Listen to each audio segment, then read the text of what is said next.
Mungu wetu, kwa jina kuu la Yesu Kristo Mfalme, nasema asante kwa uweza wako na nguvu zako, na kuinua Bwana kwa sababu ya wema wako. Umetufikisha asubuhi kwa mapambazuko mapya, tunaliinua jina lako, tunakupa utukufu, maana Kristo umetupenda na umetutoa mbali mwenyewe. Bwana, umependa usiku kucha tukaweza kukesha kwenye baridi na unyevunyevu huu, Bwana, tukakae uweponi mwako. Naomba Mfalme kwamba maombi yetu tukabakie Bwana katika madhabahu haya kuwa Bwana wa majeshi, kuwa sababu ya kuwa manukato na moshi mzuri wa dhabihu itakaofaa mbele zako Bwana, ya kwamba ikawa ndio ukumbusho tu utakaokumbuka wakati wote utakapokuita Bwana. Utaiangalia hii siku, wakati wote utakapopitia changamoto utaikumbuka hii siku, wakati wote Bwana utapitia hali zote Bwana utatupigania kutuokoa kwa ajili ya siku hii. Na ninua jina lako kwa kila familia, kwa kila jamii, kwa kila lugha, wote ambao wamekuja wakakusanyika kwenye mlima huu kufanya maombi na hata kufanya ibada, na wainua mikononi mwako Kristo. Bwana, watu hawa ni waajabu, ni watu ambao ulitenda usiku wa namna hii siku ya tarehe 6 wakaweza kukesha katika mlima huu, nami nazidi kuomba Mungu wa madhabahu haya atawapigania Mfalme, kutokana katika madhabahu zote na katika kila misingi yote na kutoka katika kila vita vyote na vituko na sarakasi zote.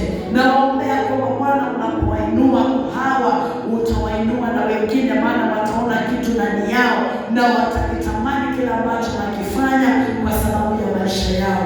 Asante Mwokozi, wanapotoka hapa watu hao wamebarikiwa, ni watu wa ajabu, wamepandishwa na kushukuru, maana asubuhi leo umetuambia katika Wakorintho wa kwanza na kwamba Bwana kuna mlango mkubwa ambao umefunguka mbele yetu.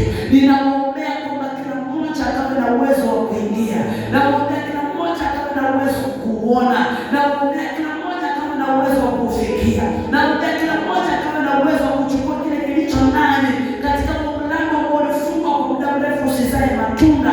Bwana, tunaenda kuzalisha matunda ya ajabu na sifa na utukufu zinakurudia.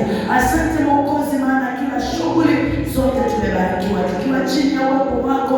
Nyumba zetu, familia zetu watakapotuona wakati wa asubuhi, Bwana, watu wanainuliwa, watamuona Mungu ndani yetu, wataona Roho Mtakatifu ndani yetu, wataona uwezo wa Mungu ndani yetu, wataona Kristo mbingu yako ikionekana, ufalme wako na mamlaka ikitawala ndani yetu.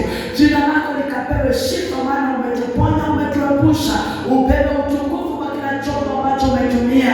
Asante kwa sadaka na matoleo kwa vyombo na serikali na mji wote wa usalama, maana umeinuliwa. Upewe sifa na utukufu, maana wewe ni Mungu Mwenyezi. Upewe sifa Bwana, kwa jina la Baba na Mwana na Roho Mtakatifu tumeomba na hata kuamini.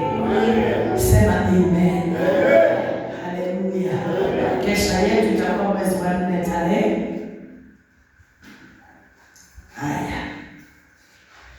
mwezi wa 4 tarehe